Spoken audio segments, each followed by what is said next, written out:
Kumusta mga kaibigan? Magandang hapon po sa inyong lahat. I-update ko lamang po kayo sa lagay ng ating panahon ngayong hapon po ng Sabado, May 18, 2024. But before that mga kaibigan, please wag po munang kalimutan mag-like and subscribe, and pahit na rin po kaibigan ang notification bell para ma-notify ka sa ating mga daily and latest weather update. Maraming salamat po. Ngayong hapon po ng Sabado mga kaibigan, ang hypnosis po natin or weather update ay may binabantayan pa rin po tayo yung shear line or yung pagsusulubong po ng mainit at malamig na hangin sa karagatang Pasipiko na siya naman po nakakaapekto sa ilang bahagi po yan mga kaibigan ng extreme northern Luzon. So binabantayan din po natin ito namang mainit na hangin na nanggagaling sa karagatang Pasipiko or yung easterlies po na siya nakakaapekto naman sa ilang bahagi ng ating bansa.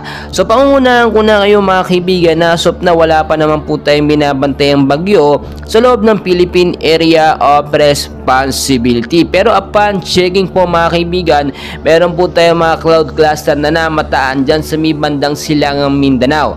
So indikasyon na nga ba ito na posible lang mayroong pumasok na low pressure area or posible lang mabuo yung sinasabi natin na unang bagyo na papasok ngayong taon po ng 2024. So mga kaibigan, yung paggalaw po nitong cloud cluster ay mahina at mabagal at malabo po o malayo yung tsansa na ito yung maging isang LPA or maging isang ganap na bagyo, pero hindi po natin inaalis yung mga posibilidad na ito po yung magkaroon ng paggalaw o movement o magbago yung galaw niya at mabuo bilang isang LPA. Pero yung epekto po nito, wala pong naiaapekto ito, hindi ito nagbibigay ng pag-uulan sa ating bansang Pilipinas. So forecast weather condition po natin yung posibleng maging bigla ang pag-uulan po sa ating Metro Manila, Luzon, Visayas at Mindanao ngayong hapon po at hanggang bukas.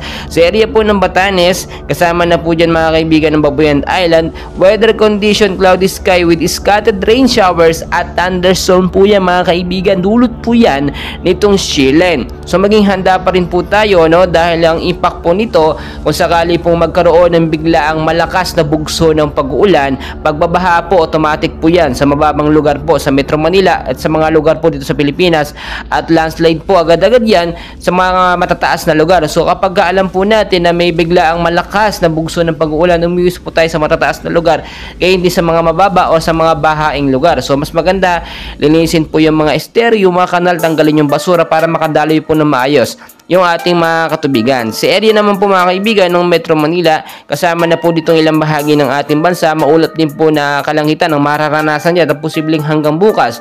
Dulot po yan nitong easterlies at ng ilang mga localized thunderstorm.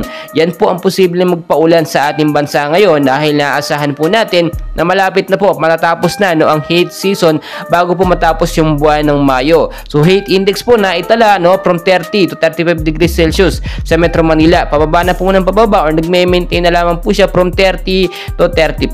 Indikasyon nito na papasok na nga po ang rainy season. Kaya mga kaibigan, lagi ko pong pinapaalala, always know the weather before you go para safe at handa po tayo lagi sa anumang banta ng panahon.